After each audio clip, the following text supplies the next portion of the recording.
Well, good evening everybody. How are we all this evening?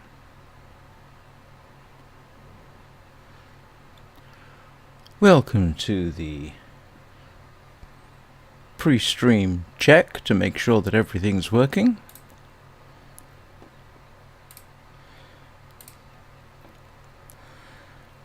Which is actually what I'm trying to do as we speak. Oh, excuse me. Thick in the throat.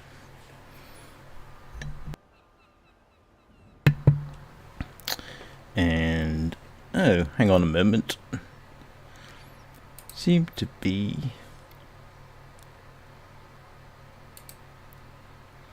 Why am I not seeing anything on... Never mind. Everything seems to be working. Oh, which is always nice. I know this is slightly earlier. Well, how am I? 10 minutes early. I don't think anybody's going to mind, really. But the reason I started a bit early was... Well... I finished my afternoon nap, I woke up, I made a cup of tea, and I thought I might as well get on with this. Which is what I'm doing.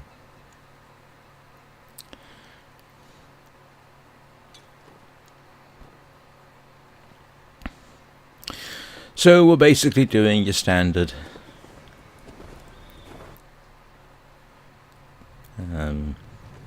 daily sort of run type thing.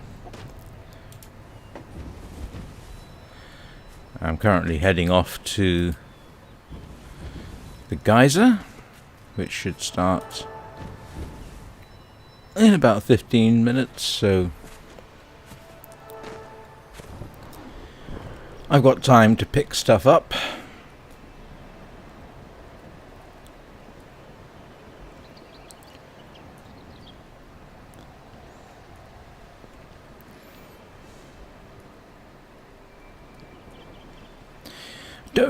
I don't let me start that again.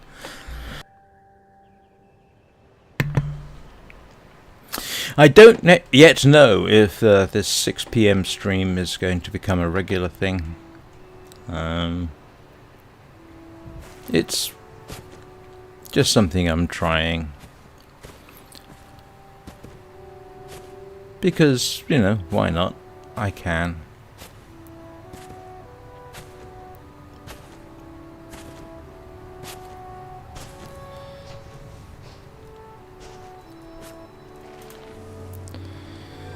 And how is everybody this morning? This morning, I apologize. This evening.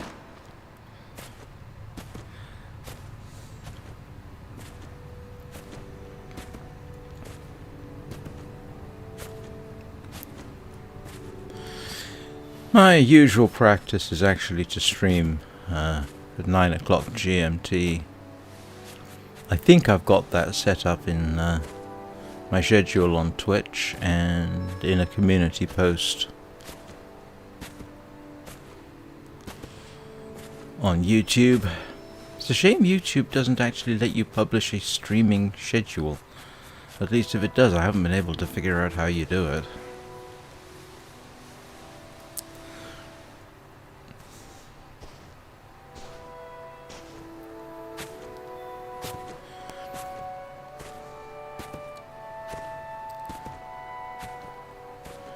Normally I would ramble.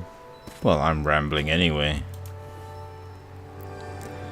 I would pick a subject to ramble about, but at the moment that's just me.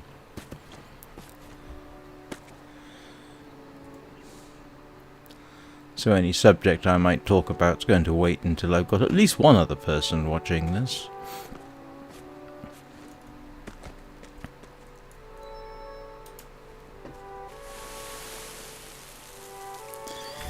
The dyes do make it surprisingly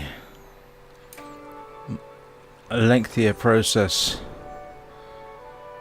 to do a typical run, so I'm trying to come up with a different sort of tactic. Because you don't need to accumulate dyes in the same way that you do candles, so... Well, they're kind of useful to have around in case there's something you wish to do.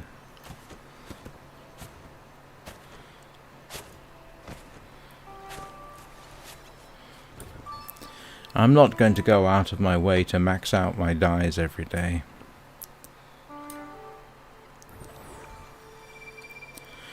Just grab whatever's around, but even then that does take up time.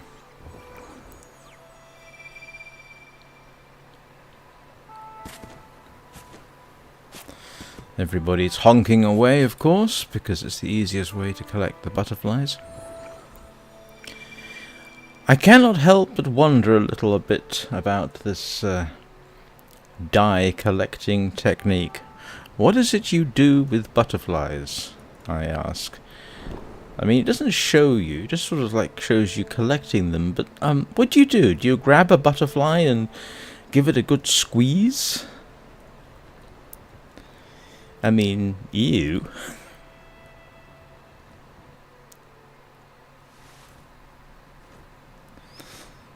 A little bit gruesome, potentially.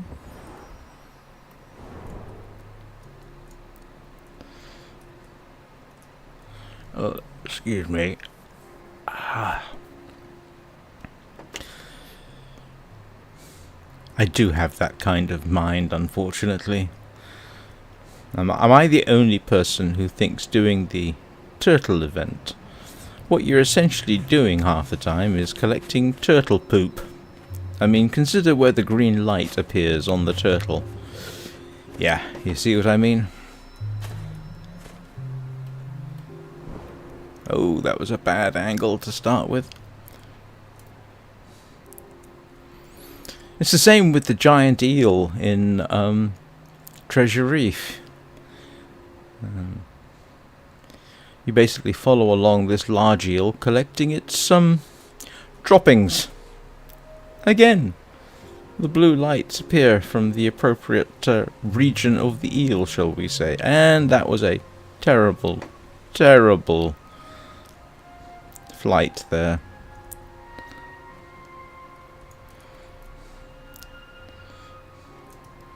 Oh, but on the other hand, I can grab these. And I've still got more than 5 minutes, so not a rush. I haven't done the geyser in quite some time.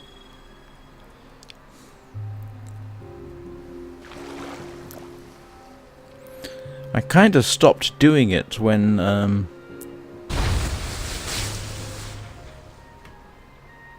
it started causing crashes for me. And can I do it? Yes, I can. There we go. Yeah, there was a period, anytime you went to the Sanctuary Islands to, I think it was both the geyser and the turtle event, both would cause a hard crash. Well, just a crash, not a hard crash, in the game. Slightly disconcerting.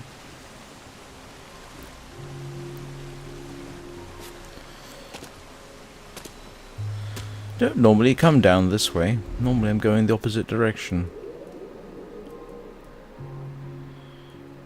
And in fact, the only reason I'm coming this way is to pick up these.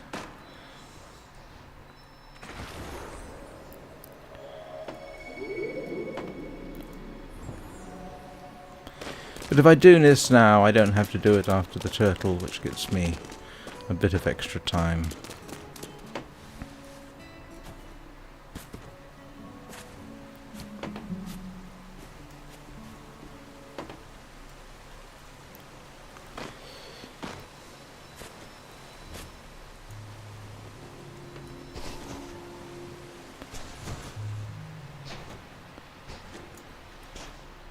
One of the things I do during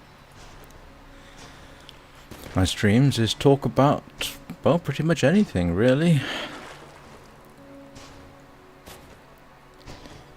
One of the things that I occasionally bring up is what's going on in the world of the Flat Earth community. because that's always excessively funny. Do you know what? I forgot to click on the dailies.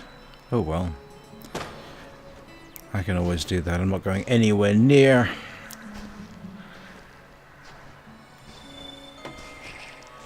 the Valley of Triumph at this point. No, no, no, no, no, don't come after me.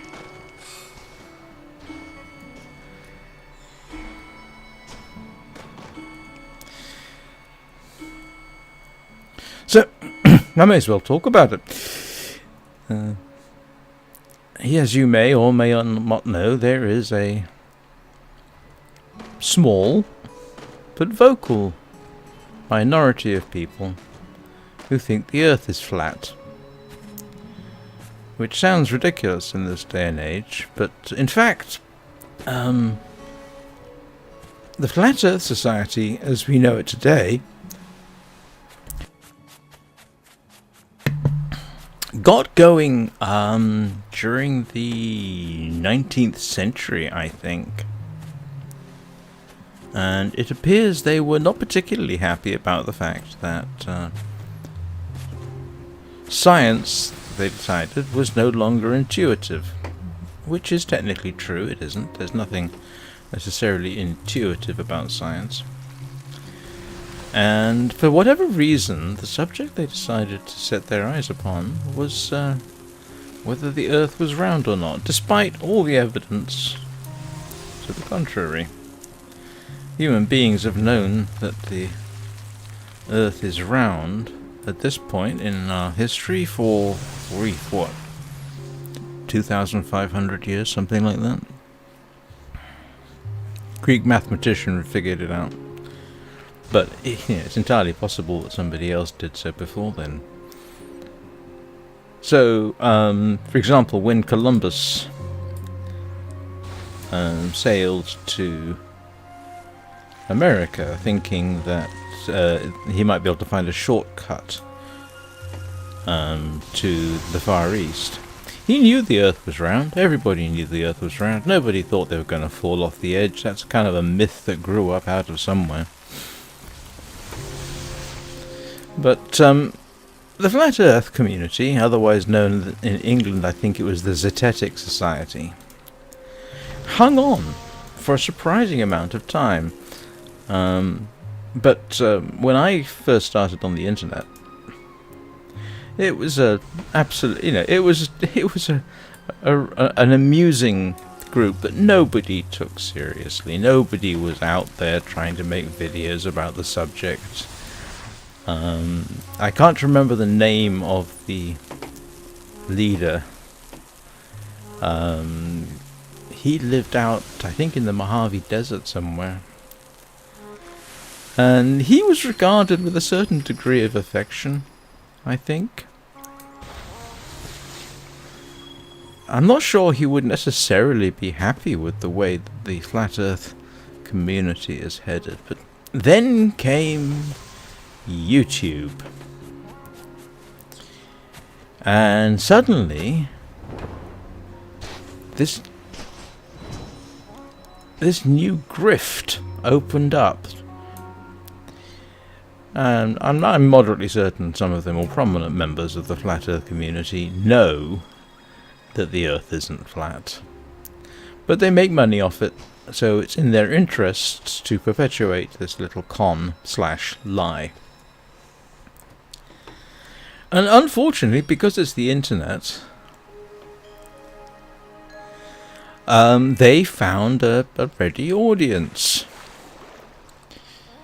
And here's a few basic rules about what the Flat Earthers actually believe. Obviously, they believe the Earth is flat. They think that Antarctica isn't real. They think that instead of Antarctica, there's an ice wall, they think, that kind of holds the oceans in place. And some of them go far as to say there are unknown lands beyond the ice wall. Yes. Never mind that you can see the entirety of the Earth from space, but they think that's not real. They think that's a fake.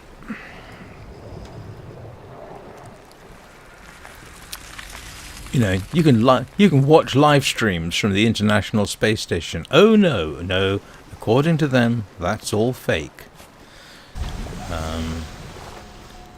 One of their what many of them think is that space isn't real, that it's actually not physically possible to go to space. Again, despite all the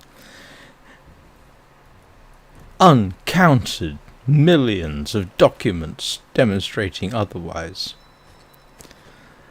Quite why they think there's this huge conspiracy going on, I have absolutely no idea.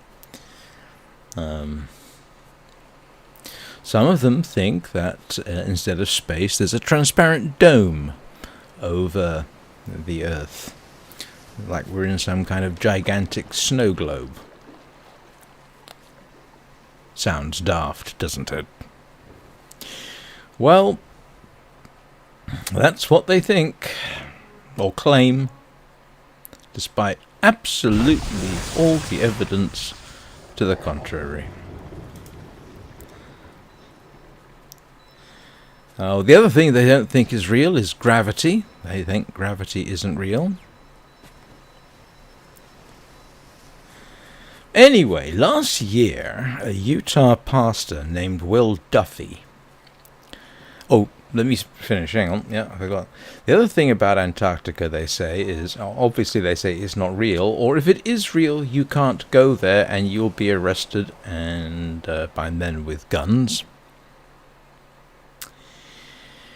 They also say that the 24-hour sun doesn't happen, despite the fact that there's been live streams showing the 24-hour sun. They think that's all fake. So this Utah pastor, Will Duffy, decided he was going to fund a trip to Antarctica to watch the midnight sun. And he invited various prominent flat earthers to come along. And the whole idea was there would be some flat earthers and there would be, we'll call them round earthers, for want of a better name. And eventually he got two flat earthers and I think a couple of round earthers, I think that's right, to go to Antarctica. Some of the more prominent flat earthers refused to go because they knew darn well that probably because they didn't want to know, they didn't want to be proven wrong. Because if they were proven wrong, they were going to have to then possibly drop their otherwise lucrative little business selling flat earth to people. And some of them definitely do make significant money out of this. But they got the necessary people together. One of them was actually relatively prominent, a guy on YouTube known as Jeren, I think, otherwise known as Jerenism. So they all go down to Antarctica. And lo and behold, they arrived, 15th, 16th of December 2024. And lo and behold, there's the midnight sun. 24 hours of sun, and they film it, and they stream it. And the whole idea, you see, that you can't get to Antarctica. Antarctica isn't real. There's no 24-hour sun. There's been a big, big part of the flat earth community. And now they've been absolutely proven wrong. One of the flat earthers who went has since exited the flat earth community. He seems to have been convinced by his experience and direct observation that, oops, this is all real. And that which was very honest of him. Of course, the flat earth community is irredeemably toxic. So he's been getting a lot of lashback from that. But he seems to be a genuinely honest fellow. He seems to have genuinely thought he'd go down there, he would not see a 24-hour sun, and he pretty much went on live stream and said, well, I was wrong, there is one. And as I say, seems to now be convinced that the Earth is round. I hope I'm not putting thoughts into his head. Of course, in the lead-up to what was known as the final experiment, almost, I think all... Hang on, I've got to sneeze.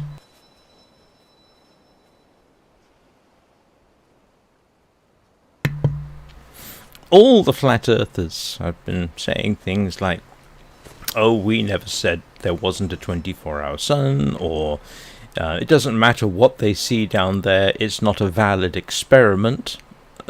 Yeah.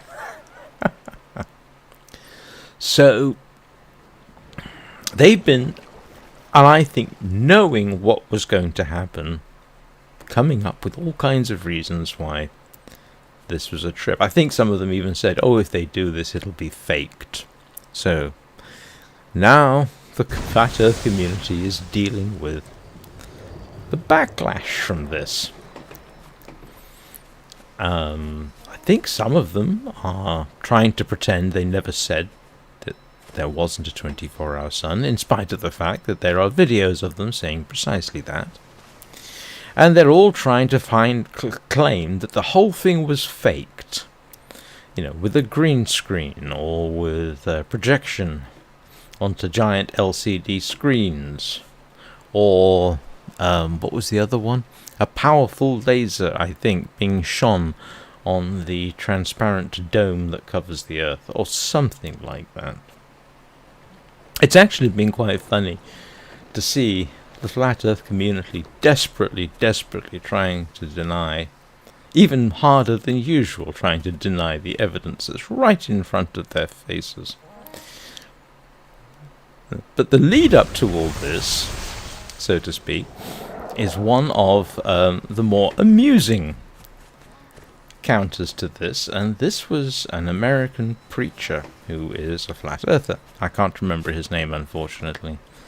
So he did a sermon in which he decided that the reason that they went to Antarctica and saw the midnight sun was because of Satan. They weren't looking at the sun, they were actually looking at Satan. Yeah, that's how stupid some of this has got. I must admit I find it absolutely hilarious.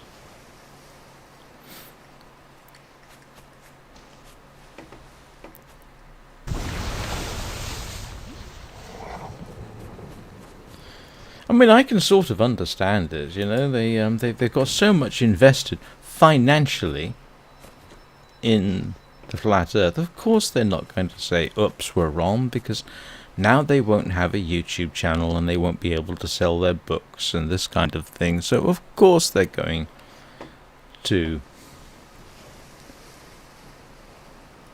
maintain their little fiction. That's their livelihood. And if the moment they say, you know what, we were wrong, that's it, bingo, they've got to go and find something else to do.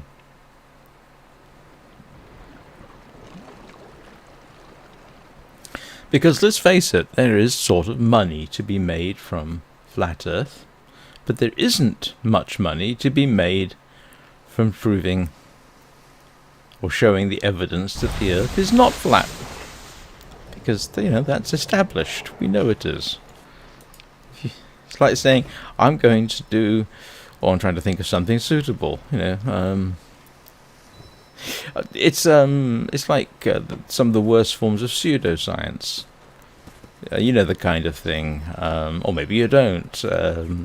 There used to be giants in the earth. There used to be a globe-spanning civilization that existed 20,000 years ago. See, all that's entertaining.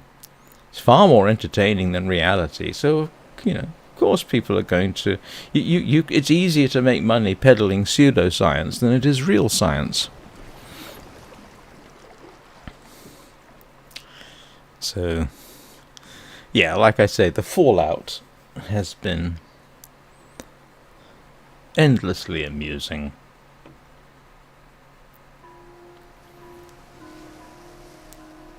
Oh, and that's the end of that. I now have 15 minutes to get to Grandma's.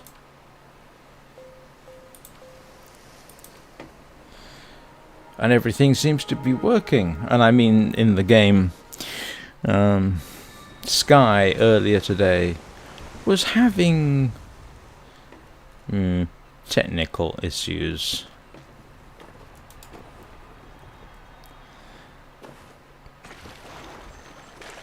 Not huge ones, but definitely not encouraging.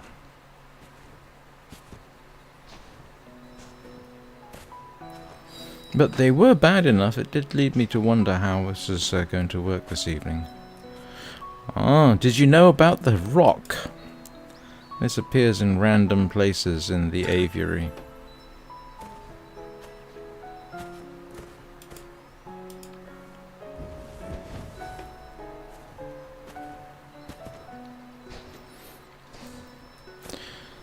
So, pardon my mini rant about the flat Earth. I hope anybody watching this in the future will have found that amusing. It is something I've talked about before, but I think my evening streams have a different audience, so you may have not heard me talk about it before.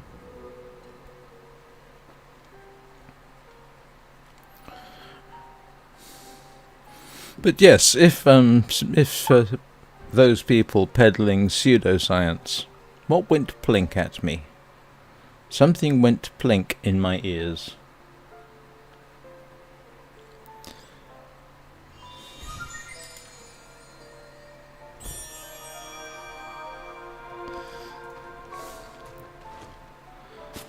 But yes, pseudo...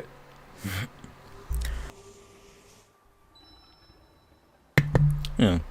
The sad thing is pseudoscience sells.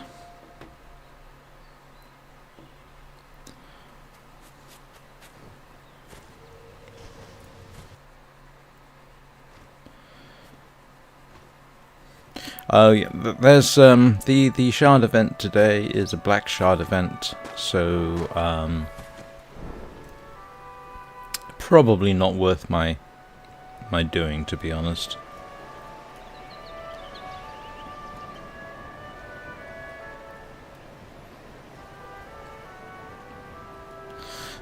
Yeah, the silly thing is, when I was a kid, did I buy into pseudoscience? Not particularly, but it was around enough, even in the days before the internet, that it was, it was definitely around. And when you're a very young person, it's kind of tempting to believe in it. Not sure if I ever believed in it per se, so much as was entertained by it. Now, it has to be said, there is one, I'll call it a pseudoscience for want of a better word, that I do actually sometimes hope is real. And that is cryptozoology. I do so wish some of the creatures that cryptozoologists like to talk about existed. That would be very cool. I wish Loch Ness Monster was real, or lake monsters in general. I really wish they were. Unfortunately, there's no good evidence. But that would be nice. There are, I'm not sure if this is cryptozoology per se, more like cryptozoology adjacent. There are, there's a suggestion by some that the Tasmanian tiger still exists. I really hope that's true.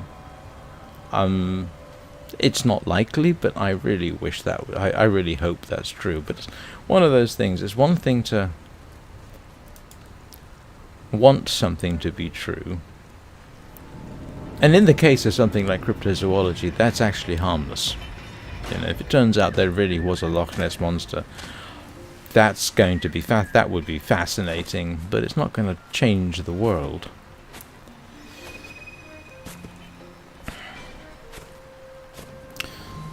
Same with the what's the name of the dinosaur that's supposed to live in the Congo? Sort of like I can't remember what it's called. That would be, oh yes, that would be extremely cool. That would be fascinating. But only in the same way that, you know, somebody discovering a new species of spider is cool.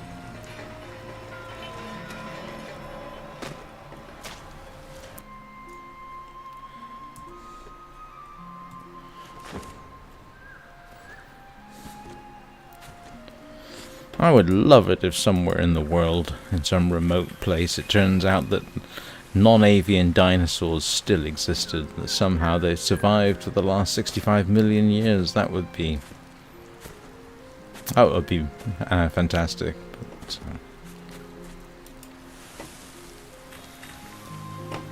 I think it would be really, really interesting if it turned out, for example, that Bigfoot was real. Unfortunately, it almost certainly isn't. But that would be fascinating if it was.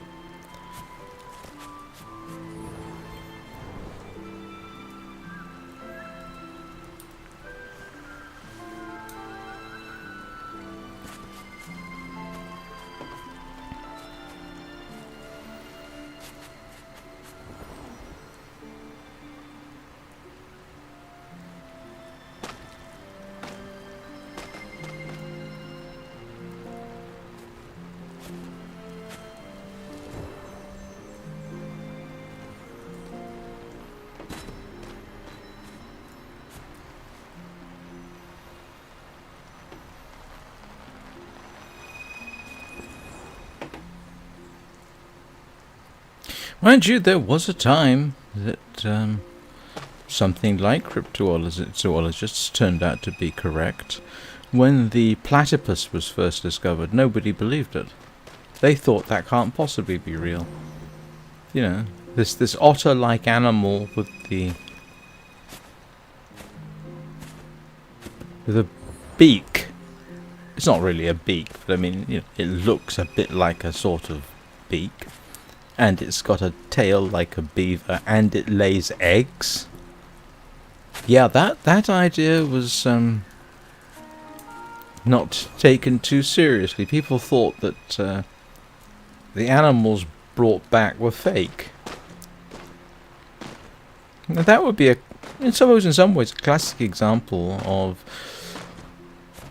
the cryptozoologists being dead right. Except, of course, they weren't cryptozoologists back then, and unlike cryptozoologists, they had actual physical evidence of what they had discovered. But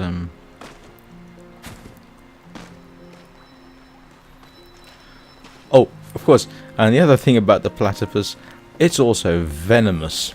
It has a venomous. The males have a venomous spur on their hind legs, which apparently is agonizingly painful if you get stabbed by it. It's just one of those creatures that... Yeah, I can understand why there would have been a reluctance to believe that this remarkable thing actually exists.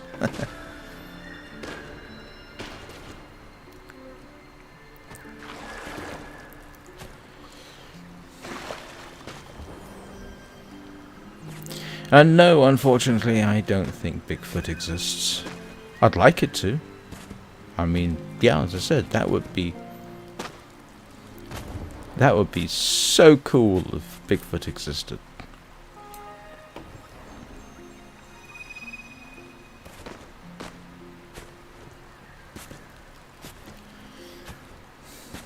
But the problem is,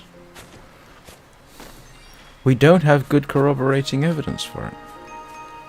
That's the problem with Bigfoot.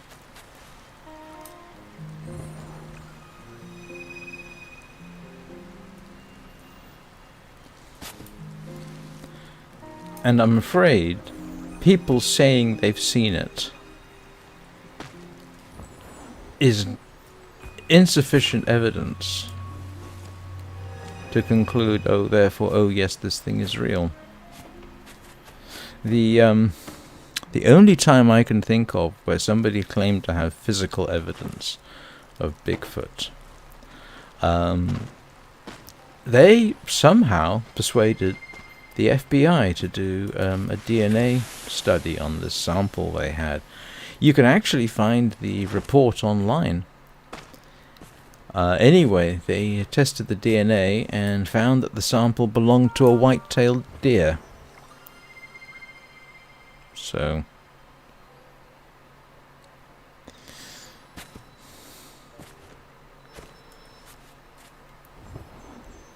and to be honest, if Bigfoot was real, we would have found it by now. Because if we were to say, well, okay, let's assume the Bigfoot sightings are real, right? Well, Bigfoot sightings have been made in, I think, every state in the United States, with the exception of Hawaii, and I'm not positive about Hawaii. So, if the creature was truly that widespread, that would imply a population in the thousands, if not tens of thousands. You would find a body. I mean, the population of grizzly bears in the lower 48 is only a few thousand, and yet you can go and find a grizzly bear. So, an animal of an ape-like creature of similar size, but in greater numbers, yeah, we'd have the bodies. And we don't, unfortunately.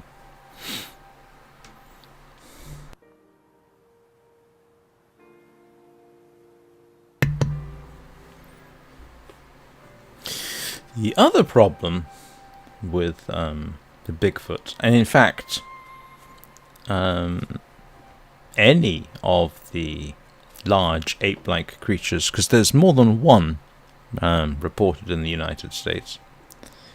The other problem is, apart from the basically actual lack of evidence, is that there is nothing in the American fossil record to indicate that it's even possible. There have never been found any hominid fossils in the United States. So, okay, where did Bigfoot come from? Absolutely nothing. So,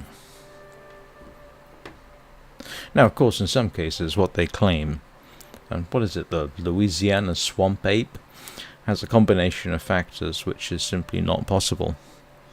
Sorry, combination of features. You know, it's got claws and webbed feet, and I can't remember what else it's got, but the combination of factors that are described are essentially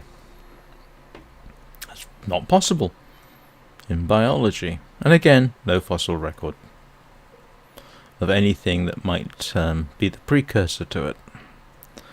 Whereas, you know, you go to Africa and we find hominid fossils. I'm grossly oversimplifying, by the way, and filling in the blank spaces in the conversation while I wait for Grandma.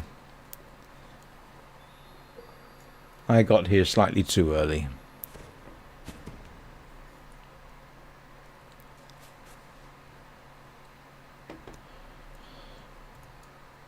Oh, I've picked up nearly 10 candles already. Oh, that's good.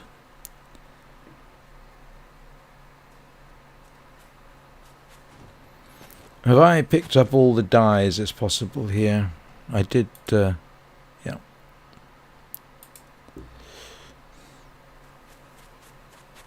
It is a huge temptation to do a dye run.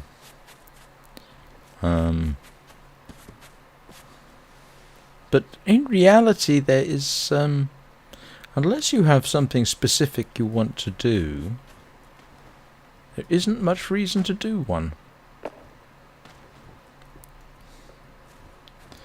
I mean, what am I going to do with Nimue here? I mean, I've already dyed her outfit red. I could dye it yellow. In fact, I think she has a yellow version. I would need to check. No, maybe she doesn't.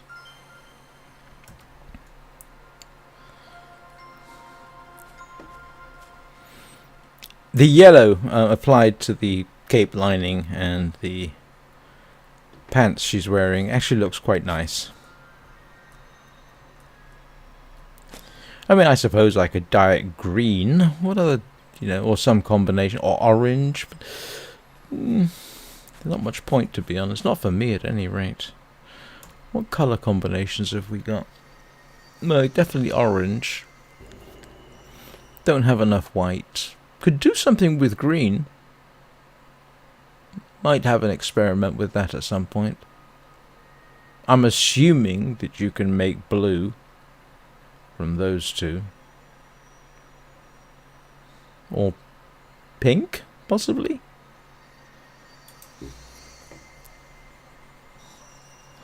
Light red?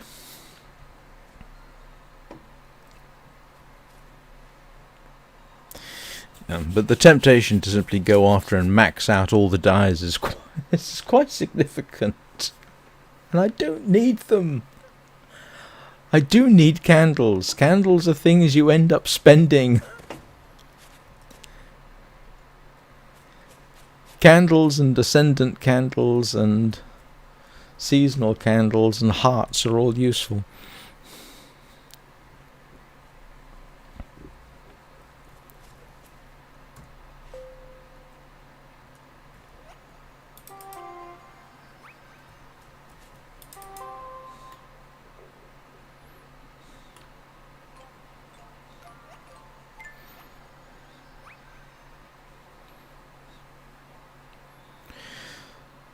Yeah, the only downside to this, I know there's nobody watching me on Twitch. At least I don't think there is. The problem is I can't display all the previews at once. That would simply just be too much. So I can't see if there's anything happening on Twitch. And I don't think... I've got Twitch chat up, but I don't think it shows me if there's anybody watching. Unless it's that icon here. Oh no, there's a users in chat. So maybe that would show.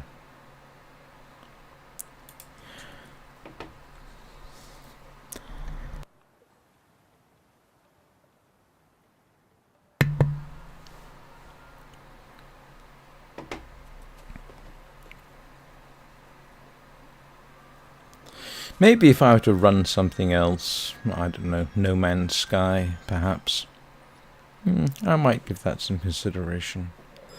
Maybe I should start a new No Man's Sky. Oh, what's happening with my voice today? Maybe I should start a new game of No Man's Sky and basically run through it from the beginning. I don't know. If anybody is watching this later and would like me to start a No Man's Sky game, say something in the comments.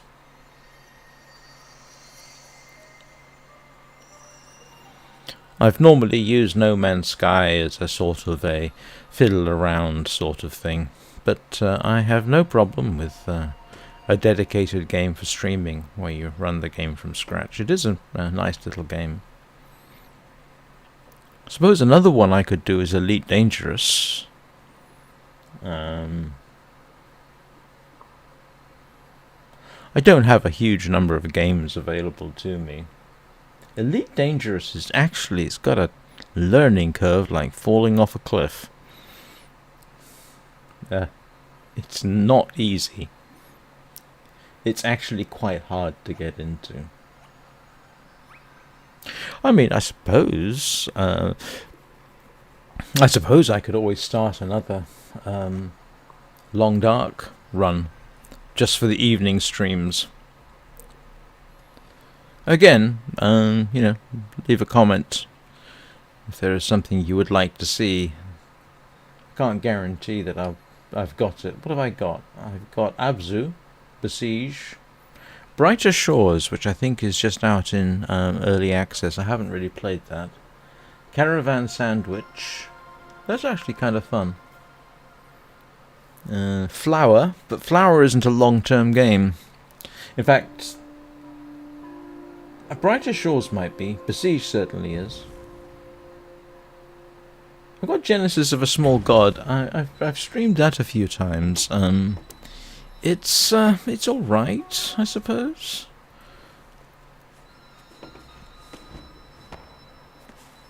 Yeah, what I really need, I suppose, for something like this is a game that we can sit down and sink our teeth into.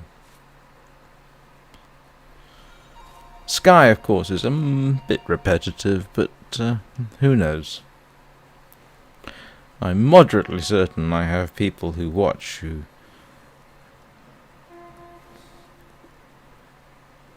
do it to put me in the background while they do household chores or get the children ready for school, that kind of thing.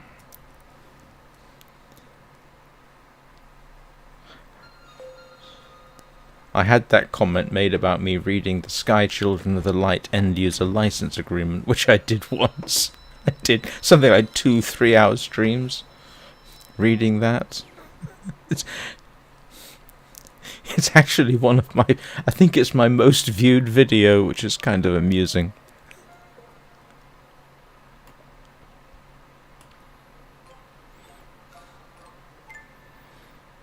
Oh, she's got the princess robe from Season of the Nine-Coloured Deer. That's quite a cute setup. One of my avatars has that, but they tend to not go for the cute look. In fact, I can't really do cute.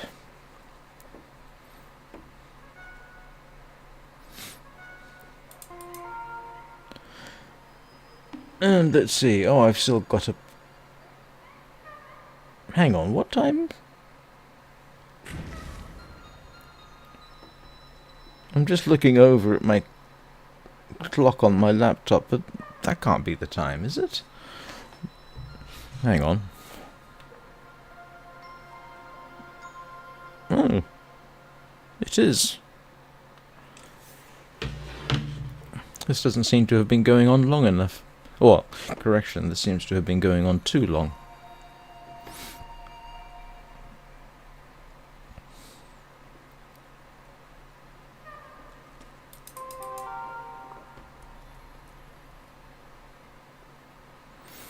I need to sort out my...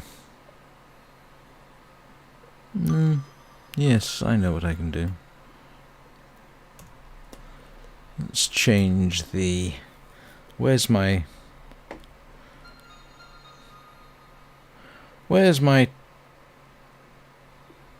tell-off? I think I've got the Scolding Scholars emote, because I got it yesterday. Yeah, that's that one.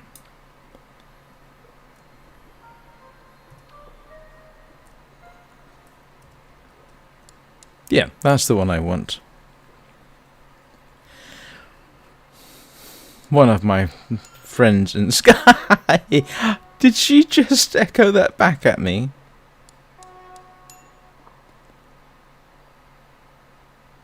That's funny.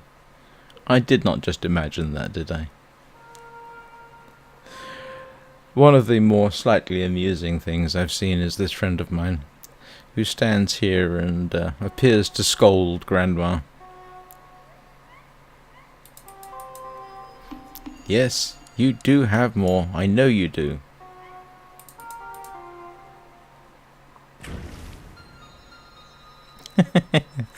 Okay, that is actually kind of funny.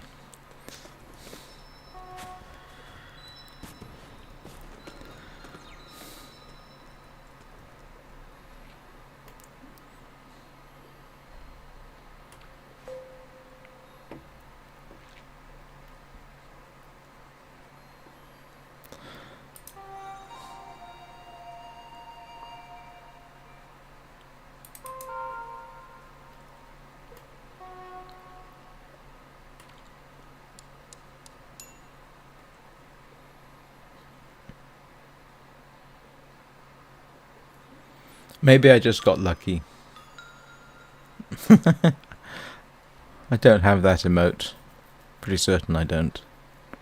Some point I'm really going to have to sit down and take Nimue here through a dedicated candle run.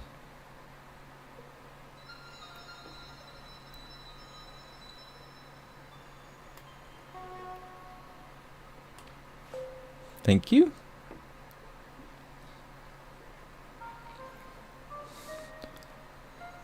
Oh, this is the slightly weird thing. I swear this Grandma event is taking forever. And yet it's only been going 5 minutes. It feels like it should have been over and done.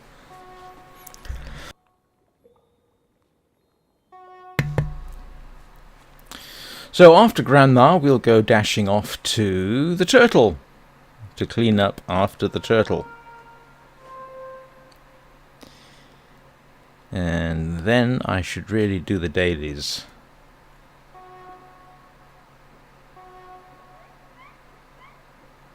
Yeah, that last one there, the Bear Hug Hermit's Memory, I'm not sure. I think she can do it.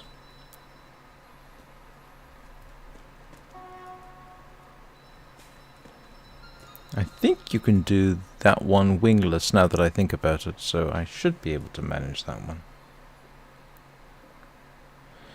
It's worth noting, and I think I said this yesterday, that if you're not going to spend your seasonal candles, and so far I've had nothing to spend them on, I can only assume there's something extremely expensive later in the season. But if you're not going to spend the Ascendant candles, and I've had at least 2 seasons where I didn't, not Ascendant candles, I'm sorry, I've had 2 seasons where I didn't spend the seasonal candles, not this avatar, different account, and that was profoundly useful for a few weeks.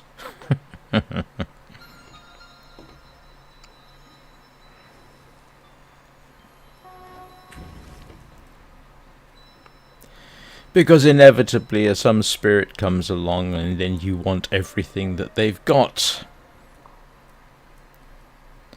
One advantage of playing the way I am playing with this avatar is that she's not getting wing buffs. And if you don't get wing buffs, that does limit your purchase options, which saves you candles.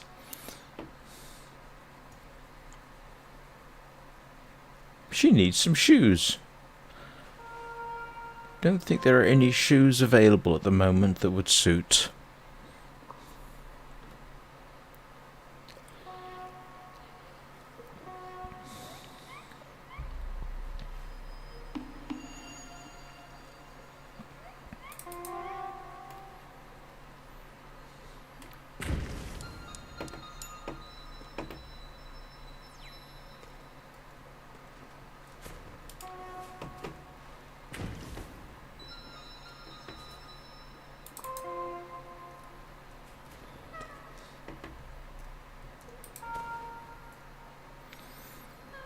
Actually, you know what? They've matched up that outfit quite nicely. That's rather nice.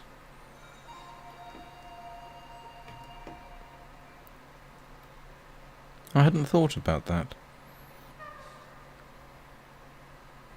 I'm trying to think if I've got... yes, I think I can, actually. I do have an avatar that could wear that. In fact, I think I've got a couple that can.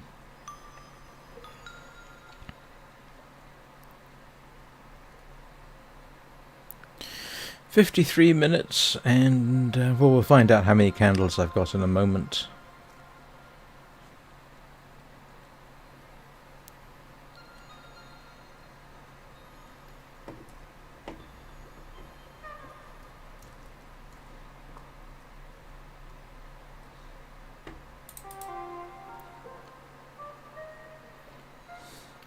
Yeah, those two have got some rather nice little ensembles. It's not something I'd ever wear for myself, but yeah, that is kind of nice. I've never seen the beret for sale or available.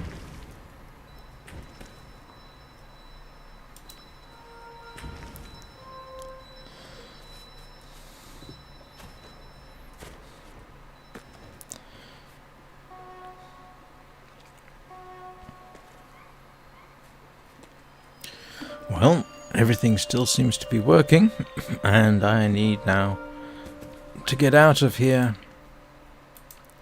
I just wasted a minute. Oops. So, now we go dashing back to Sanctuary Islands, and I've got 5 minutes, which should be more than enough time.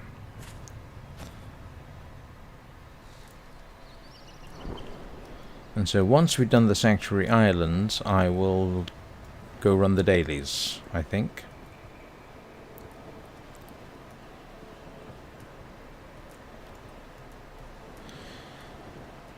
And after I've done the dailies, then we start basically the rest of the candle run, which now will be just a case of filling in time. Because I think by that point I will have... Let's see how many candles I've got. So I've picked up 12 candles in a bit under an hour. I'd have done better if I hadn't stopped for dye. Getting 15 candles in an hour is relatively straightforward.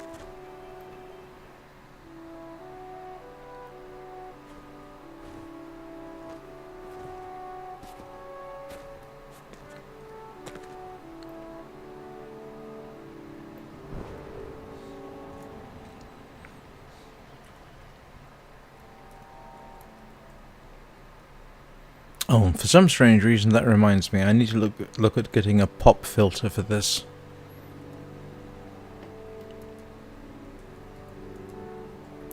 I mean, technically I ought to get a shock mount and everything, but yeah, I don't think I really need it.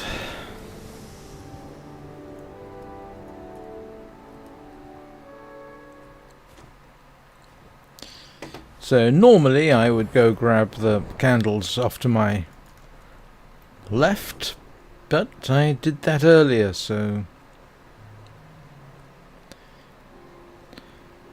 not having to do those gives me a minute or so extra.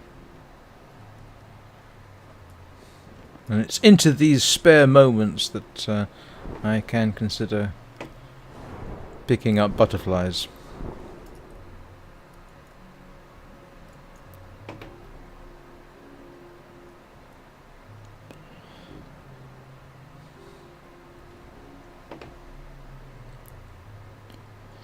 Let's have a quick look. There's usually some light along the beach here. There we go. Not light, I apologise. Dye.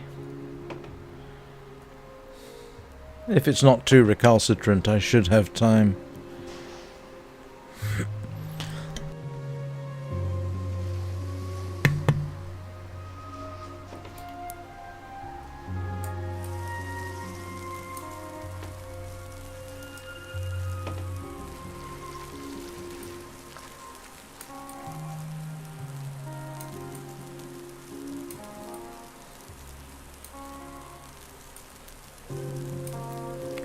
Why they couldn't make it easier to burn, I don't know. There we go.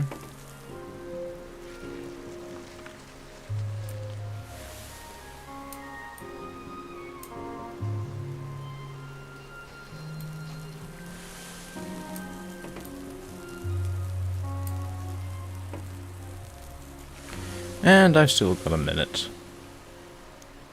So, that was worth it. Also helps get me in the air so that I can just glide off to wherever the turtle is.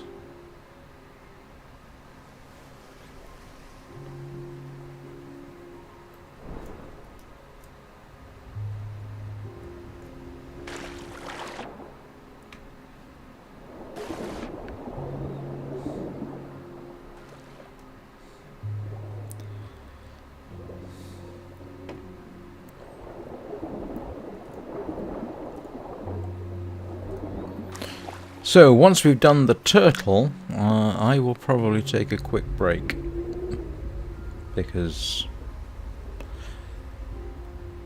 Whoa, that was awfully quick. Where did the turtle go? Where's the light? Oh, it must be over there. Seeing as that's where the turtle is. Let's see. I wish that... There we go. There it is. That's what I'm looking for. The cloud of lights. Huh. That's quick.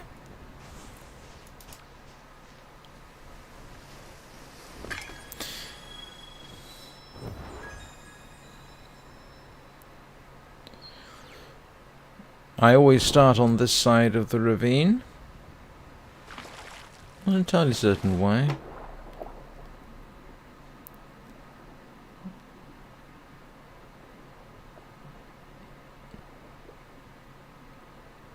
Okay, I know where I am. Sometimes it's actually slightly hard to tell underwater. Yes, okay, got it.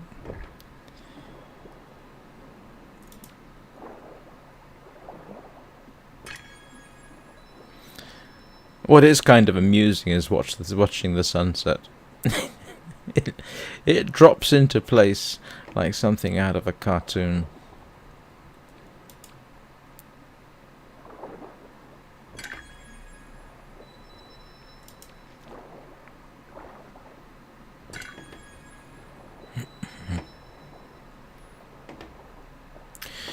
I still remember the first time I tried diving down here. That was nearly a year ago. Oh, yes, yeah, so that is right. Didn't know how to dive, didn't know how to swim. Didn't know how to do this sort of dolphin kick.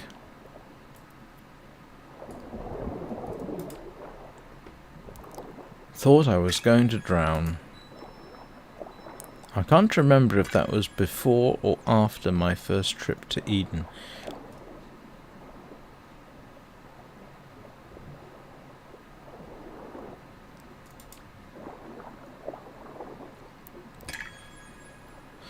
So we'll just polish this off and then head to the Valley of Triumph to get the dailies.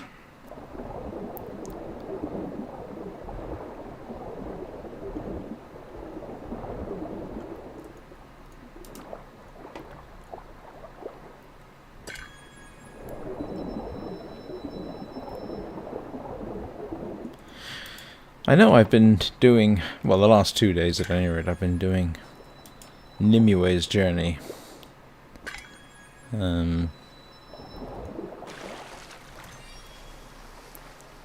Alright, so we'll call that an hour, and I have picked up 14 candles. That's not too bad. So what will happen now is I am going to take a quick break for reasons of a biological nature. And I will be back in a few minutes, and then we'll head that way. So, I'll see you all shortly.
And I'm back.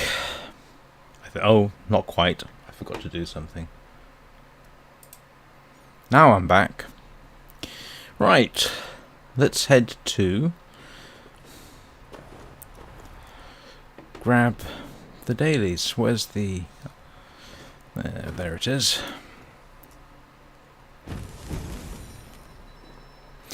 I have to admit, it's kind of nice when you don't have so much to do, you know? There's no... You're not saving up seasonal candles and everything just goes back to no events, nothing like that.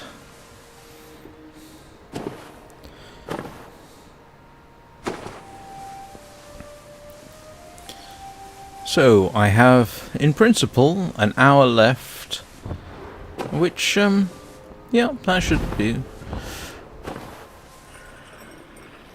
I typically stream in 2-hour chunks, because I find more than 2 hours gets really quite exhausting as time goes on. I don't know how people stream for 6 hours or something like that.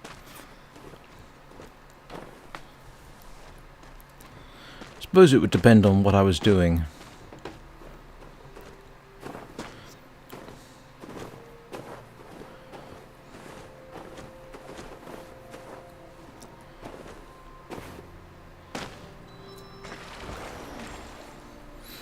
And now we just sit around for a minute.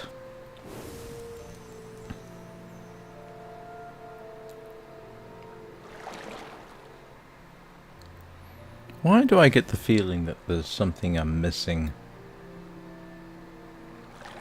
I'm not sure.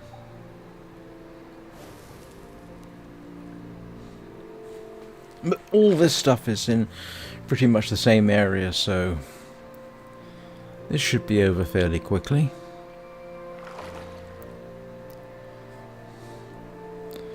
And then I think I will go and... what will I do after this? Probably go through the village in Daylight Prairie.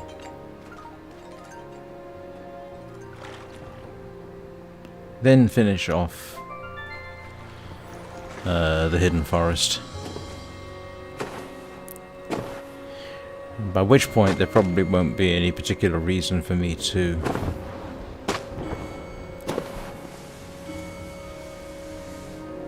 This should be the skater.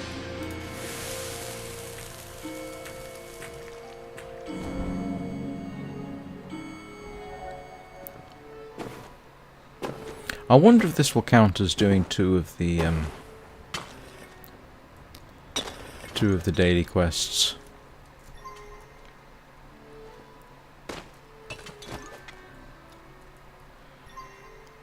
I can't remember where the Bear Hug Hermit is. I think he's over there, up in those houses above me.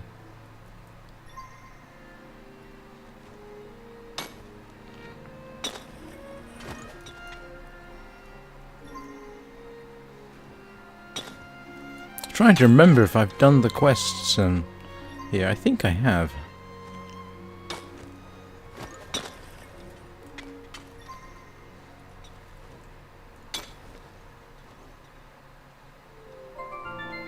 Oh, well, that's that done.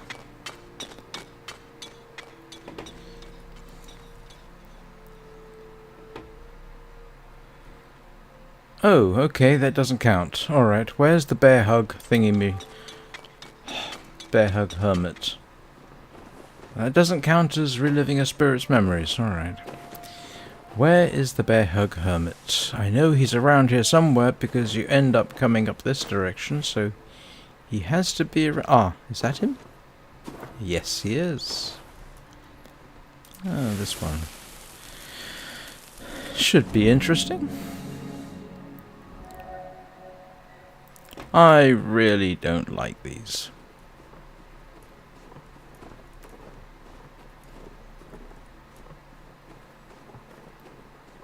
I still have memories of early game, me and somebody else figuring out how to do one of them in the hidden forest. Oh, that was a pain. Alright, so I know I can get up there. I just have to be careful.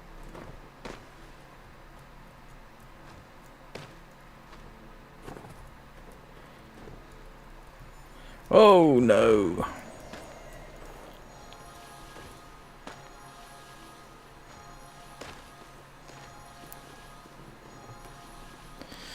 And there's a particularly difficult one in the Sanctuary Islands. And I definitely can't do that with only one wing.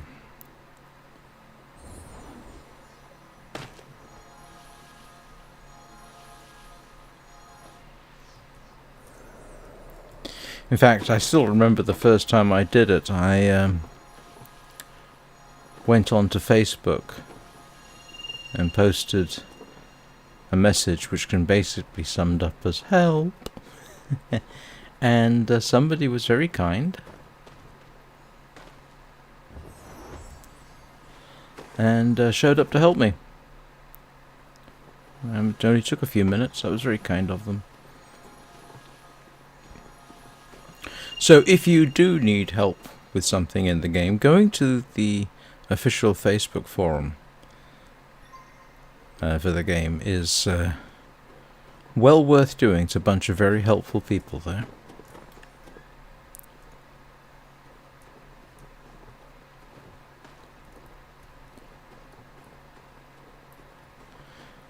I've said before, I've actually spent... There was a time I spent some time around Minecraft forums. I found them unbelievably toxic. Not unbelievably, but quite regrettably toxic. And it was with great delight that I found out that the Sky community is quite different. At least the official one is. And there's an unofficial Sky Children of the Light Adults forum, and that one's very helpful as well, which is the reason I still go there.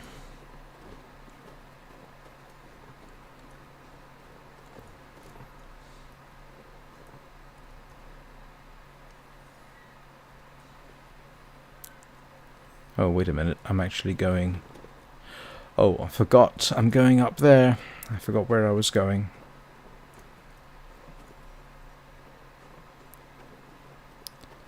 Hope I don't overshoot this one.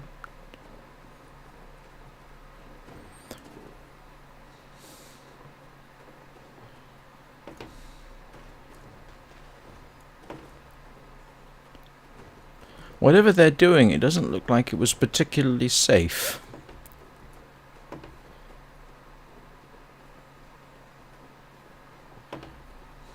Alright, so now I just need to get the angle right for this.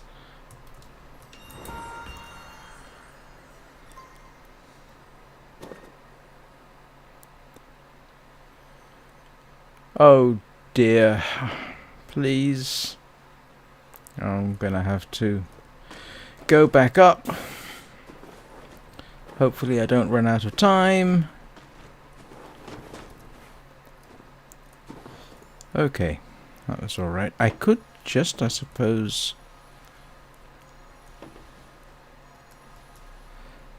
I'm going to play it safe. I'm just going to go back the way I came. I don't want to have to do this twice because I lost the... Come on.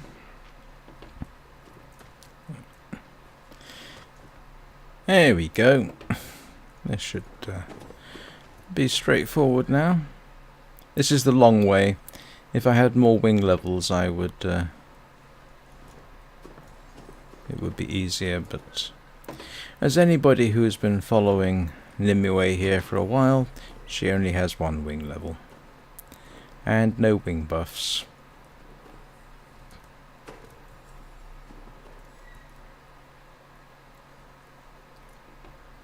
Come on. Sometimes it's actually handy to have more than one person doing this with you.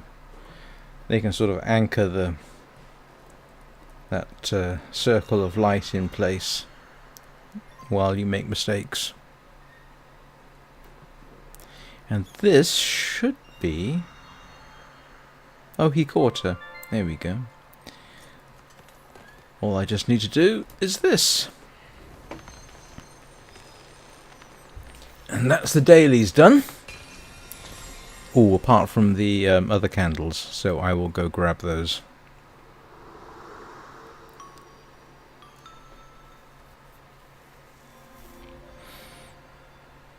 And I still have 50 minutes to go. Should be enough.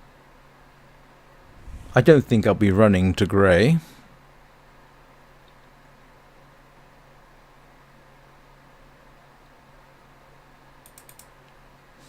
Come on. Give me the prompt.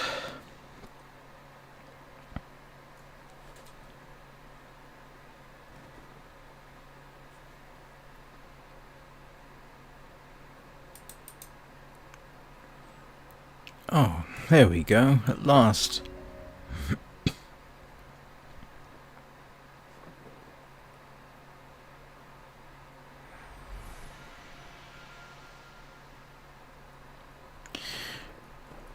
And that should be it. Yay, right. It's quicker for me at this point to simply go home.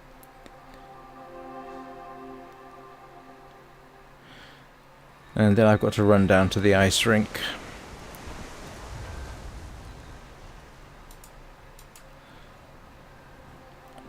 Oh yeah, earlier I don't think I got the candles for this. That was a bit irritating. There was a, oh I don't know, server connection problem.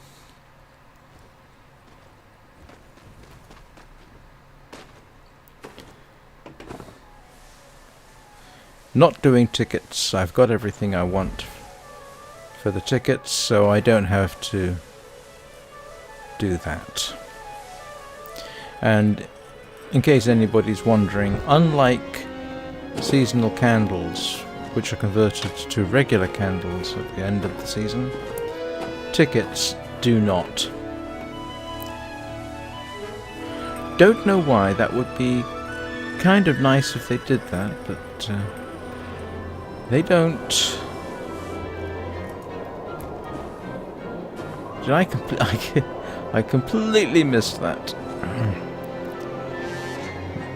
A rare moment of ineptitude in Sky.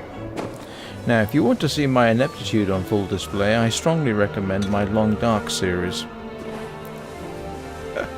I swear, the last 3 live streams of the Long Dark have essentially been me trying to make deerskin pants. I thought I was going to do it yesterday, but I messed up.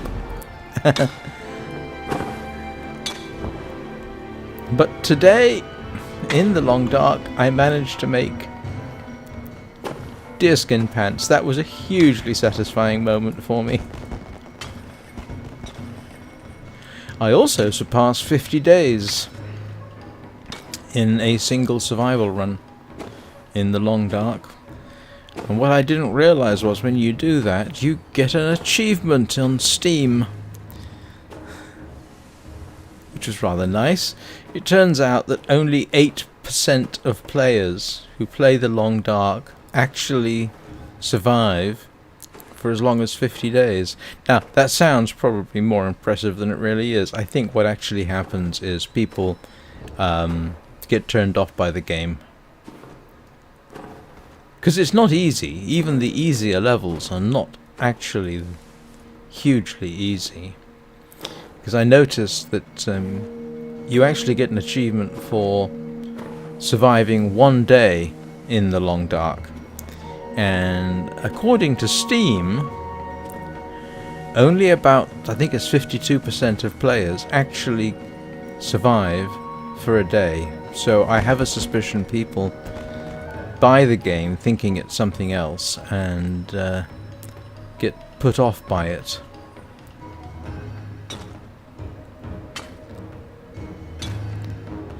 Which is sort of understandable, because the Long Dark is not a quick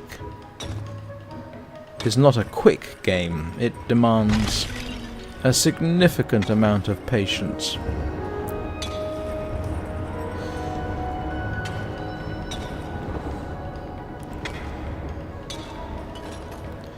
And you can die very easily in it, which must be off-putting for some people.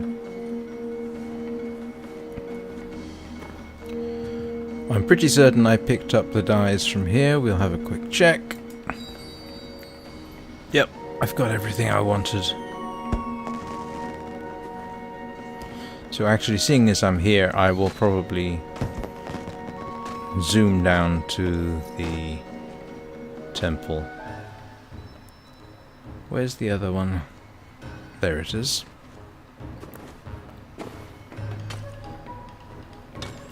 Yeah, seeing as I'm already headed this way, and this is a straightforward little run, I will... Whoops. Oh, I got it. I will do the run down to the Colosseum. Seeing as I'm sort of... yeah, it's right there. Only takes a couple of minutes. Good batch of light.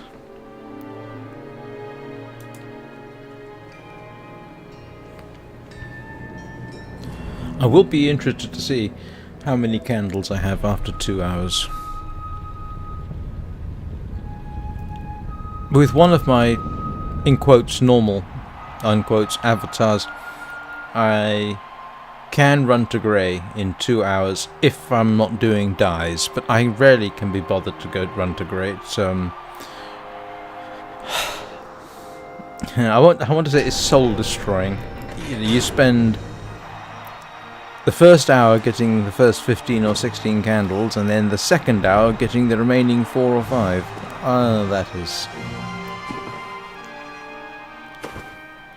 That becomes rapidly tedious. Don't mind doing it for a live stream.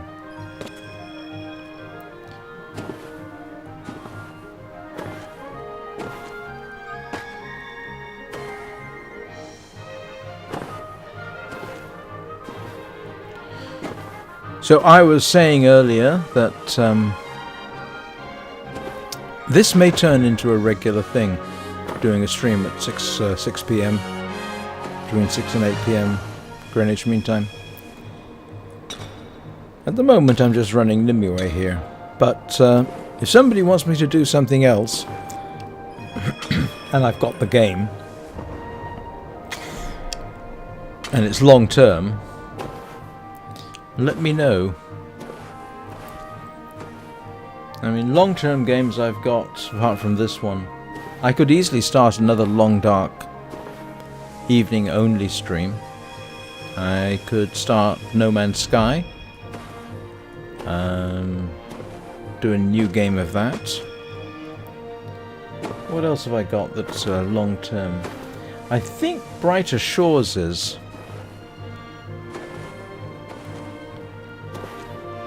I think that's long-term. I've got Palia. I haven't played Palia in a while.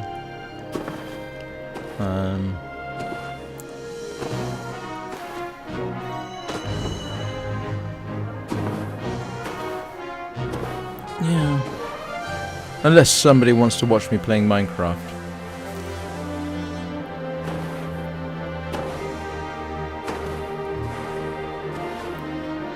But I wouldn't start a new world for that. I'd go and resurrect one of my old ones. So, suggestions in the comments below. Or in chat.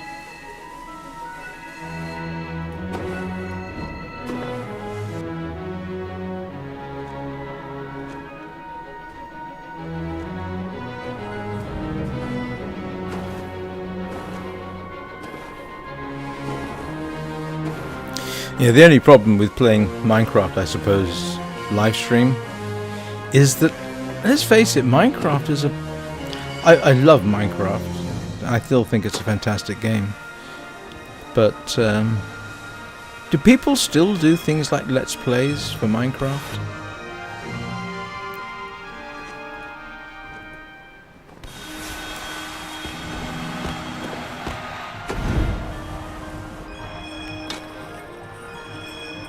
I did live stream a few base tours of Minecraft when I first got started on Twitch.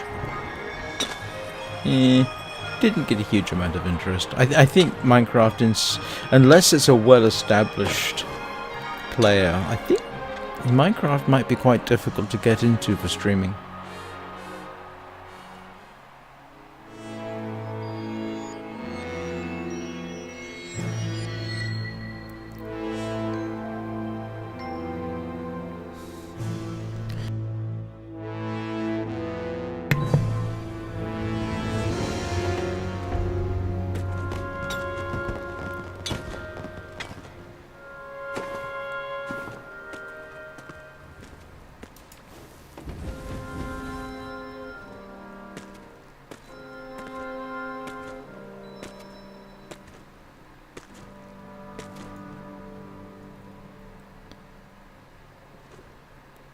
I must admit, sometimes I wonder.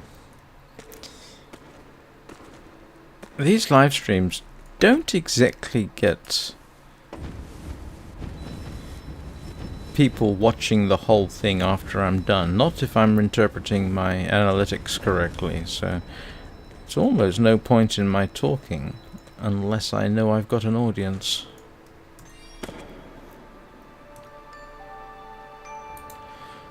Right, let's head to the village.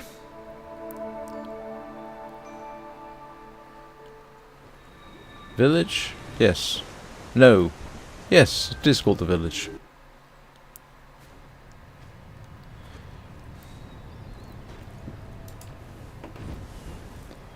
Oh, I've already got those. I couldn't remember. Sometimes I skip over them if I'm in a rush to get somewhere.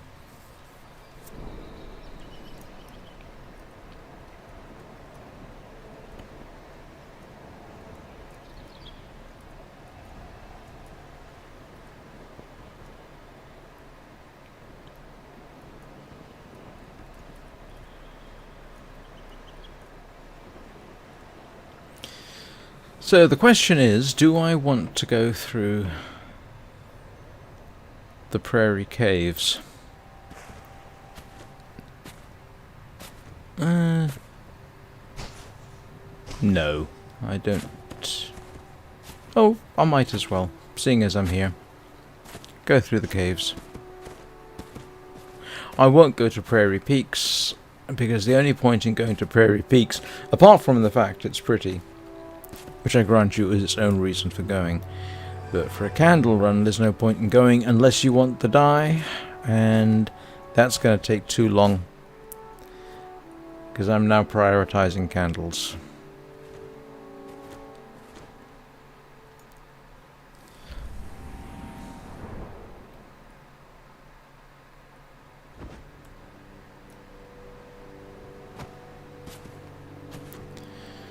Now, there's normally some butterflies around here, but it seems nobody has released them.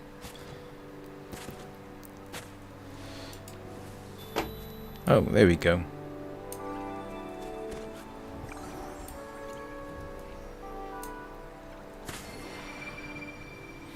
Nice big patch over there.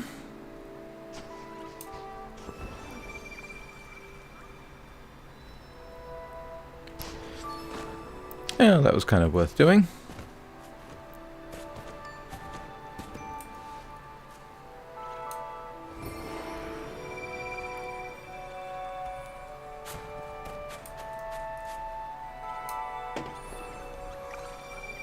Actually, I think judiciously placed butterflies like that help me get around faster.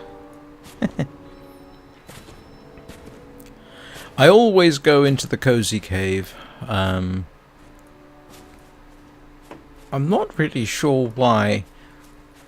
It sort of became part of the run. Pick up the orbs there sometimes, but there weren't any today. Or at least if there were, I didn't hang around to find them.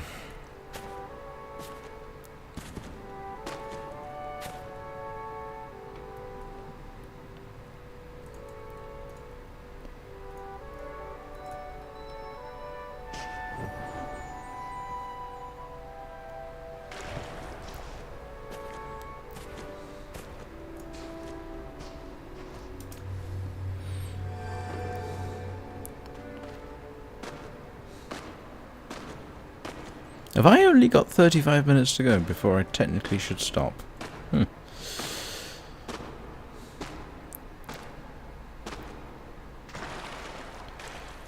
I might not end up... I might end up not actually going to the Hidden Forest at this rate. Or back, I should say.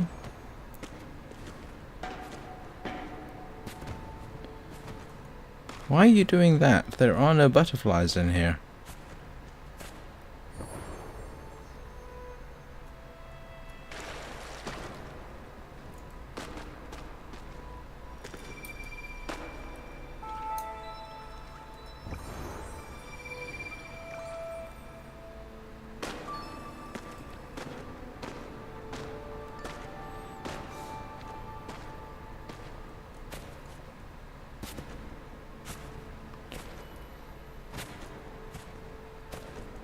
Suddenly wondered if I'd actually got mute on. I do not.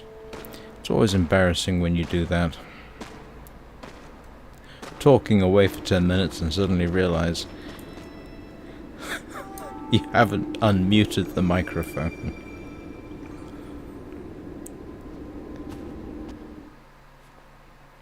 And it's not as if I don't have visual indicators to tell me whether the microphone is muted or not.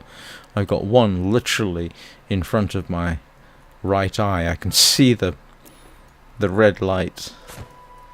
And then if I shift my gaze slightly to OBS over there, it shows me the microphone volume as I'm talking.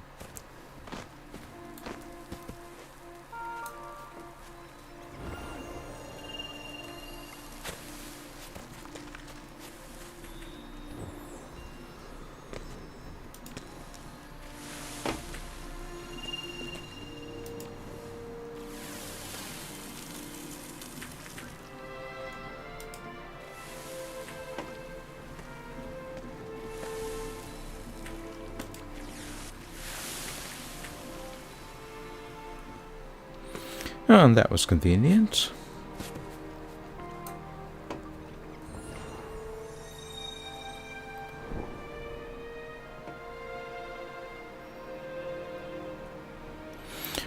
Definitely some judicious tactics possible there. And despite what you might hear on the net, not strategies. Half the time people talk about strategies. No, they're tactics. There's a big difference between strategy and tactics. Strategy is long term. Tactics are short term.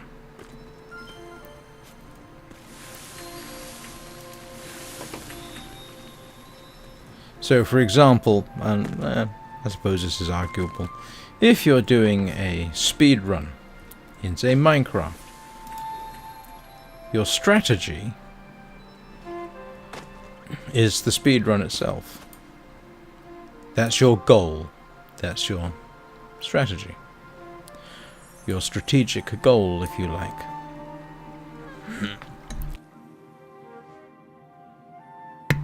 How you achieve that goal are your tactics. But people insist on calling them strategies, so...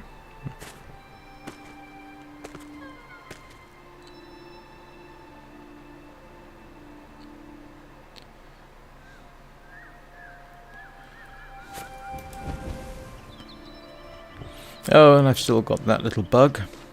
That's the one where you can't actually see the light that you're collecting. Oh, come on. There we go. Oh, I always hate this bit. If I can just get up here and out of the way while the manta goes by.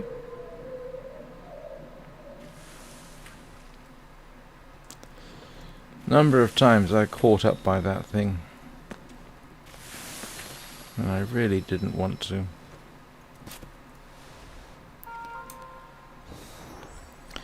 Head to the 8-player puzzle, up to the temple, and then hop down into the hidden forest. Oh, I can't. No. Well, I keep thinking go onto the roof of the temple, but I can't. I don't have the flappy levels to do that, so I will have to go through. I'll just go home. It's going to be quicker. All of which assumes that people show up here in a reasonable sort of time.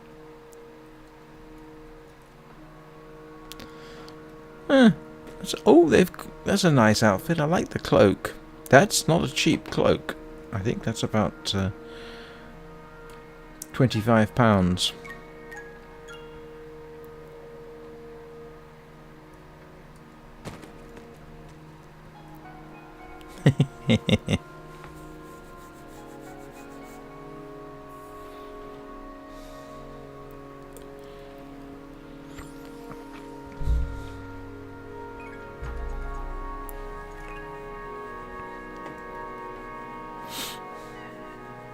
I don't know what it is. When other people play chibis, they can often be quite adorable.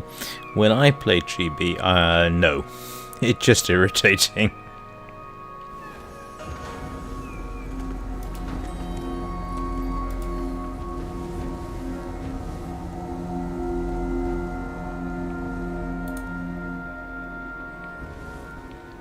Although, having said that, I do know one player. Mostly chibis come out as cute or adorable or something. I know one player, and somehow she manages to make a chibi look like a grumpy grandmother.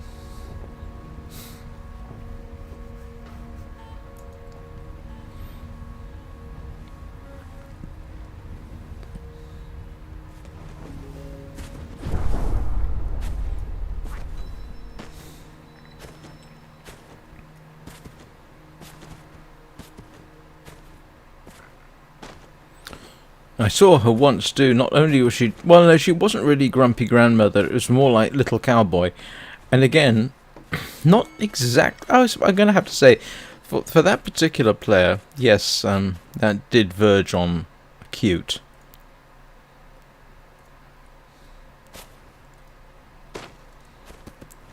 But my favourite look of hers was the grumpy grandmother. Oh, which kind of reminds me, I need...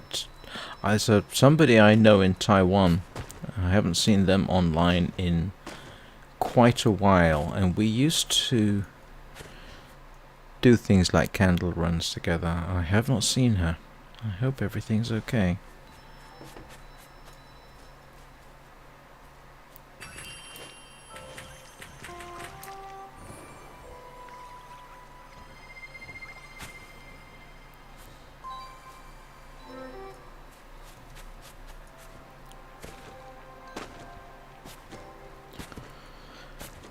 Oh, I suppose... Oh, heck. I wasn't going to do this, but I'll help out. That's got to be one of the bigger dye plants I've seen.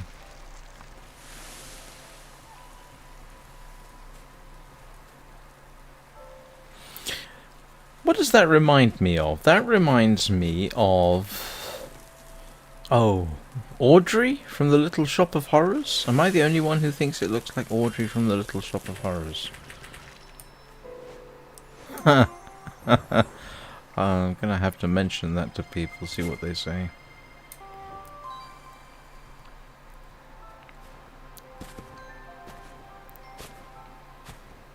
Maybe I'll just start calling them Audreys. Heck, people have come up with nicknames for stuff in the game. Why shouldn't I?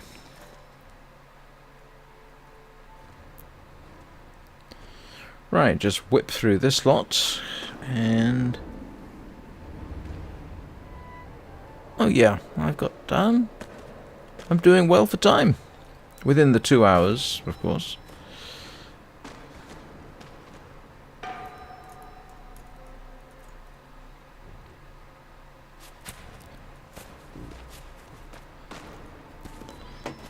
Yeah, this is the irritating bit, trying to get the last candle or two.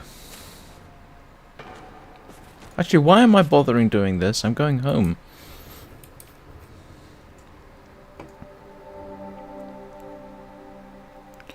Trying to remember where I left off in the Hidden Forest. Oh, yes, I remember. I just need to whip down to the boneyard, I think. Oh, heck. Oh, the temptation.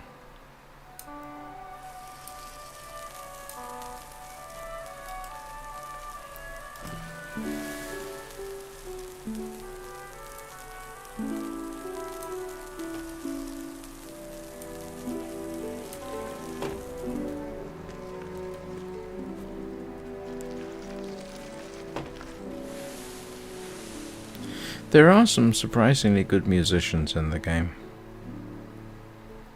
I'm lucky if I can pick out Happy Birthday.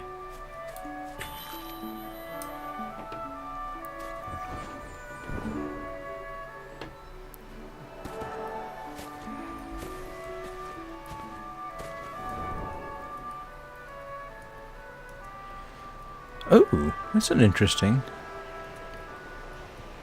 I should check at some point, but I've never yet seen any dyes in the treehouse. In case anybody's wondering, there are no dyes in, at least again, not that I've seen, in the wind paths. And I think technically the wind paths are part of the Hidden Forest, but I'm not sure. But however, in the underground caverns, there is light. There are dyes down there.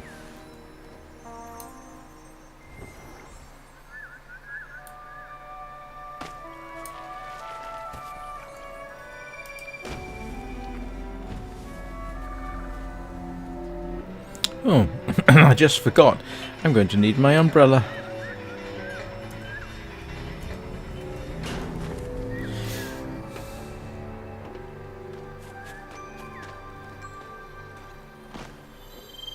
And they always start trying to take your light away at that point.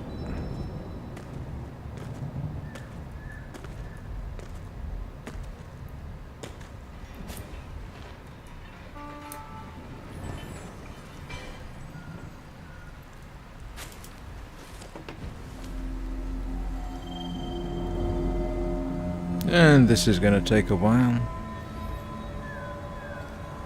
I wish they would have these gates open and close in a timely fashion. I have no idea why they don't. I mean, yes, I know you can fly over the top, but I can't with this number of wing levels, which, as you can see, is precisely 1. So I can't just hop over the top.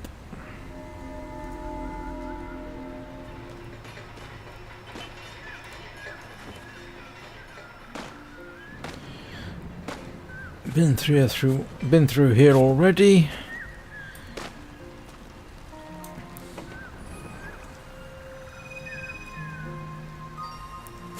Oh, grab that patch over there because it's on my way.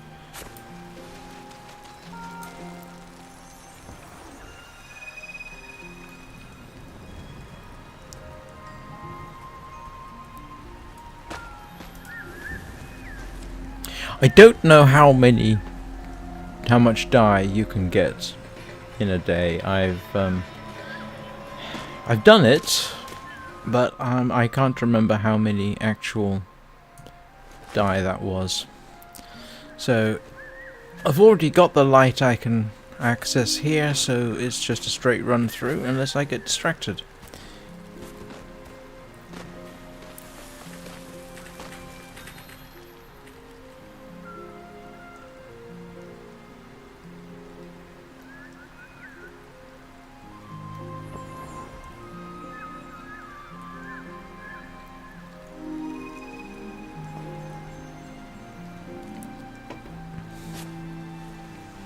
Should I stop and light these up? I might as well, I suppose.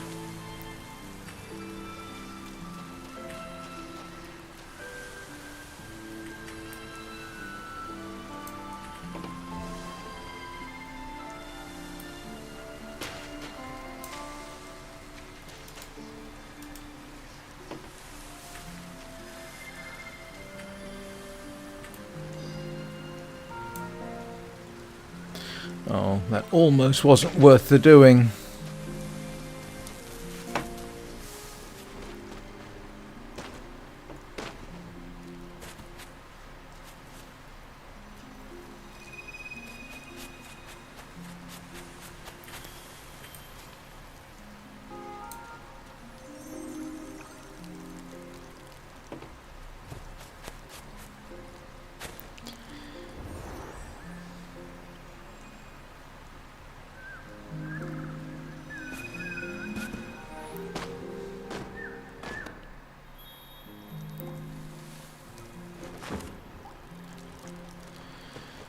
Right, nice to have a fresh patch of dark plants to break down.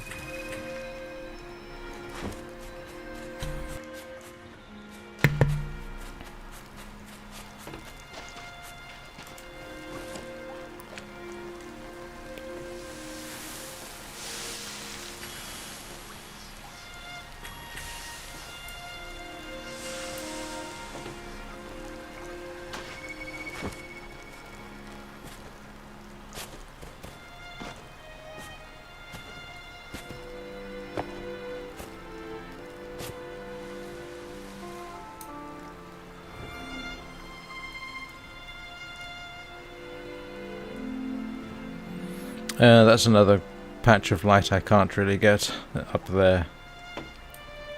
Don't think I can. It's probably not worth going to the effort to try, but we'll actually, I'm curious now.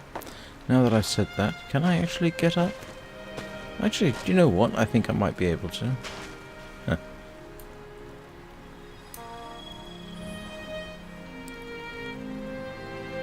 Yeah, should be possible actually. Oh, I've been through here before, haven't I? And I can't, that's irritating. I can't see, no, that's too high, and I don't think, oh, we'll give it a try. Maybe I can. Oh, I can't, just about. Yes.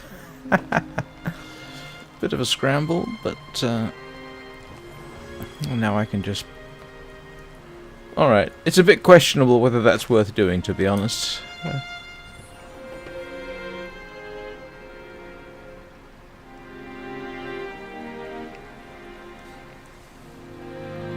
Can't remember where the light is here today. I think it's actually round the side. Can't tell from this height, but I think it's here. And what do you want to... Nope, there we go. My memory is not completely shot.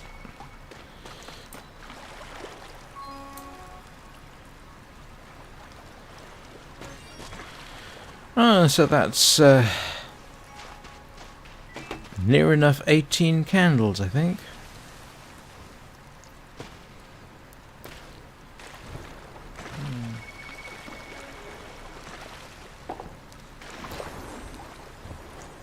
So a run to grazing, definitely out of the question in 2 hours for me. But 18's not bad, I can live with that.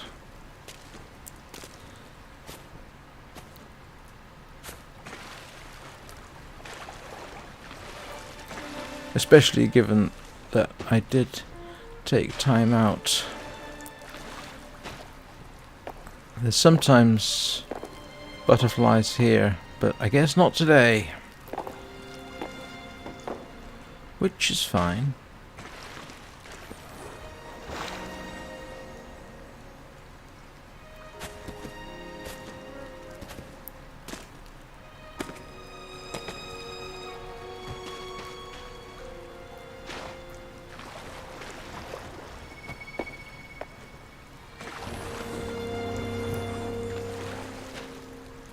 Yeah, I'm getting tired. I can tell. I've run out of things to talk about. Not going to bother with the patch of light up there because it takes too long to get up there with only one wing. Yes, I know you can just fly straight up, but if you're wingless or have only a limited number of wings, you can get up there. I just can't be bothered today. I've done well enough.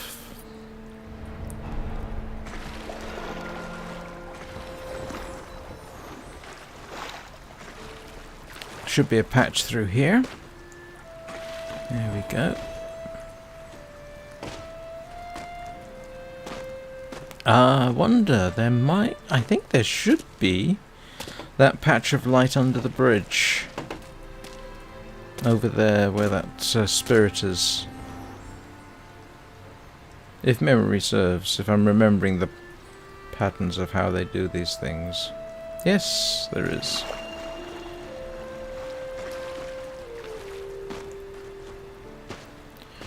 And now it's a straight run up to the temple. Oh. Did someone... Yes, they did. They put them down there. Which means I'm going to have to go back the way I came, because I don't think I can flap up there.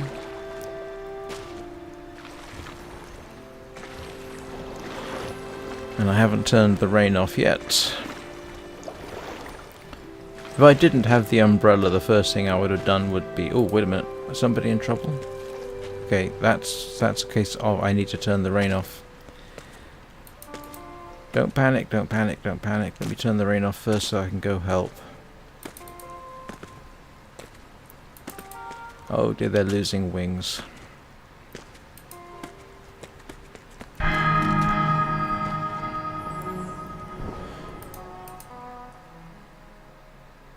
Yeah, let's hope. Oh, I'm too slow. I'm too slow. Let's see whether we can... Oh, don't tell me this is someone with a bad connection. Yeah, I think it is.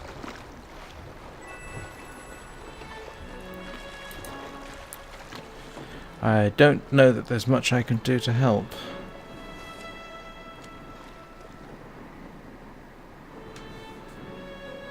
Oh!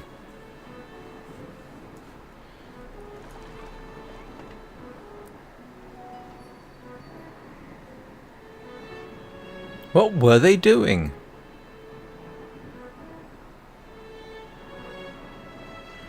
Huh.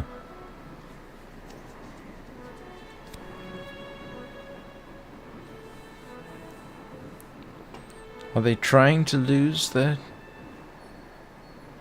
Okay. Alright. Okay.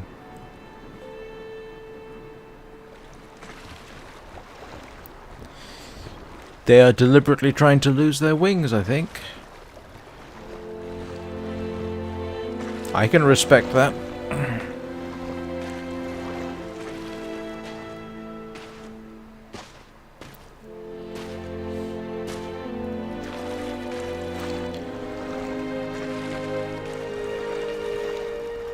Now, the only reason I can think of for somebody doing what they're doing there is either they want to see what happens if they lose all their wings, which is you end up in the dark room and you pick up a wing and then you exit and you go back to home. Well, the other reason is maybe they're trying to become wingless and they got some trick, but the problem is I don't know of any way you can actually become genuinely wingless again. Once you've picked up a wing, you now have permanent winged status whether you like it or not. And I don't know of any way to glitch it properly.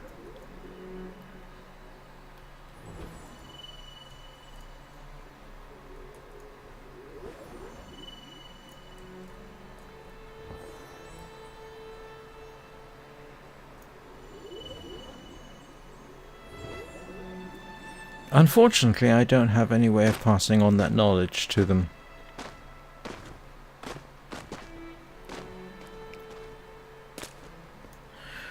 Oh my goodness, where did everybody come from?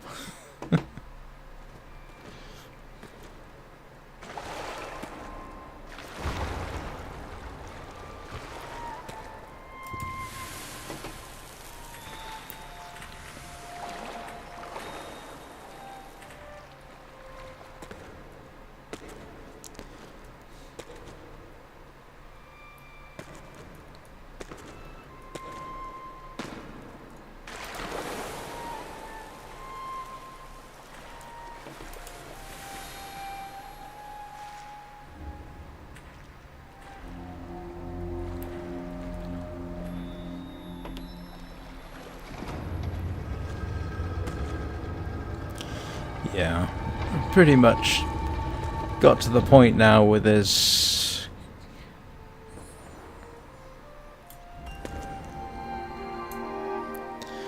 I've pretty much got to the point now where there's not a huge amount of point in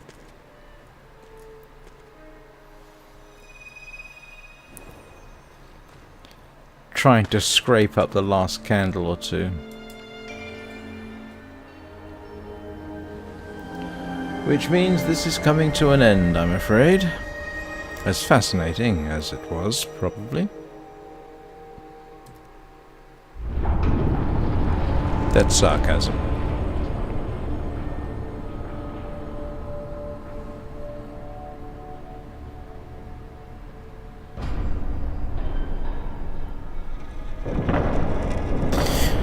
But if anybody's watching who wants to see me do more of this,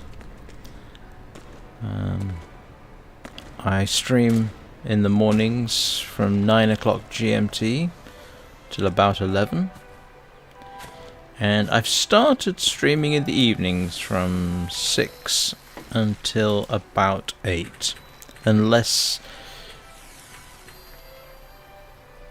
I could possibly go longer depending on what's happening in chat.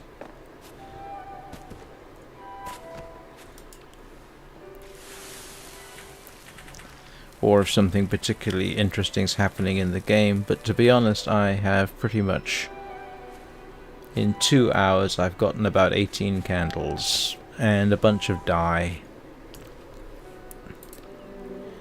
So there's really not much, and I've done the dailies, and I haven't bothered with the tickets because I've got everything I need there. So really, there is not much more for me to do. I really don't care about the last 2 candles.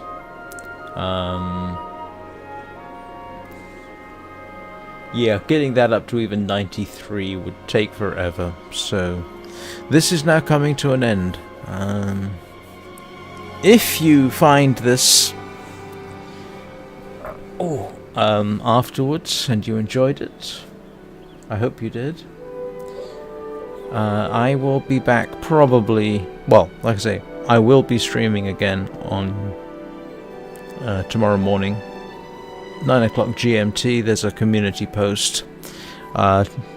Typically for the last week or so I've been streaming The Long Dark, so that's what I'll be doing tomorrow morning. The evening streams like this are more or less up in the air. I'm trying to establish a new schedule for myself, so we'll see how that goes. Anyway, thank you anybody who's still here and who has been watching. Hope you enjoyed it. If you did like it, please subscribe. That's always gratifying. And yeah, hope you have a good remainder of the day, and I will see you all soon.